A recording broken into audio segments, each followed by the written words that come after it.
I think the biggest reason for choosing Hong Kong had to do with Hong Kong cinema.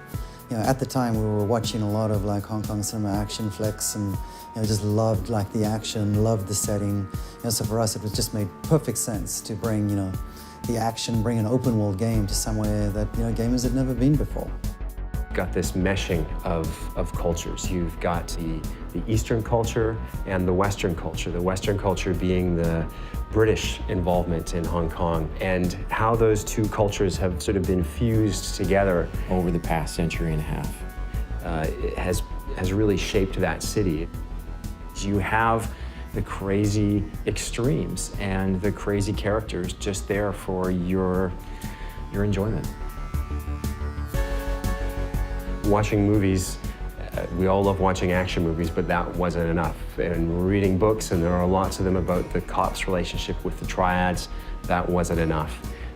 We wanted to go there and experience it and understand not just what it meant to be there, but the elements that they could bring back. For the first time, we experienced the city through the viewfinder of our cameras, so we were just taking photos nonstop.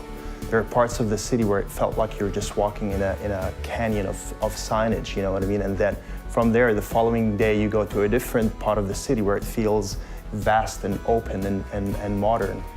And you're seeing a building that's over 100 stories tall, and next to it, there's a tiny little temple.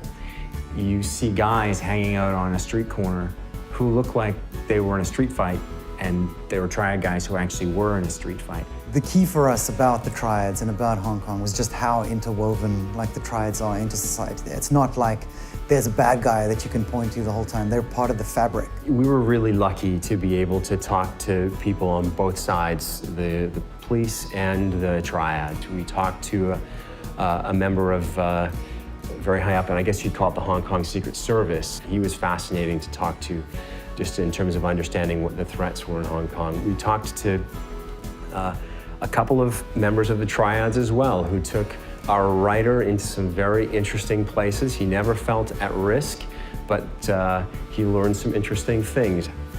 We heard a story when we were there with one of our contacts driving around the city. He told us about a particular entertainment figure who, during his program, had said some rather nasty things about one of the local triad leaders, and that this guy was chopped. Chopped being the term of being attacked by a triad but left alive. No sooner had he told us the story than we drove around a corner, and he said, well, there he is. And sure enough, there was this guy walking down the street who we passed, who was years after the attack, but very visibly limping and very visibly maimed.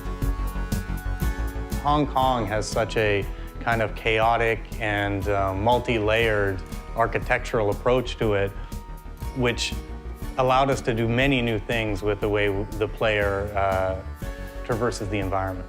We've basically taken the essence of the city, the essence of the lifestyle, and designed all of our gameplay mechanics around that so that we can basically embrace the culture, but also create an experience where players will actually feel like a, gangster.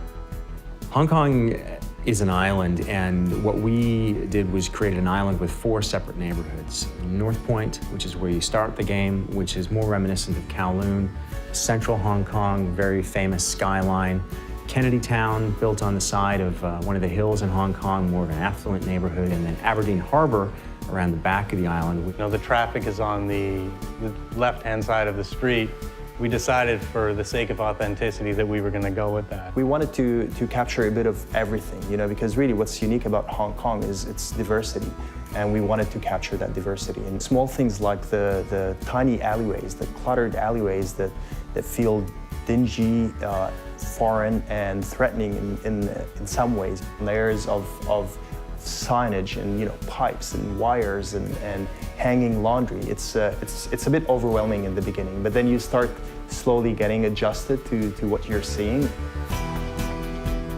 If you want to spend time just roaming around the island, enjoying the races and the mini games and the events and favors and shopping and all that kind of stuff, then that's entirely there for you to do.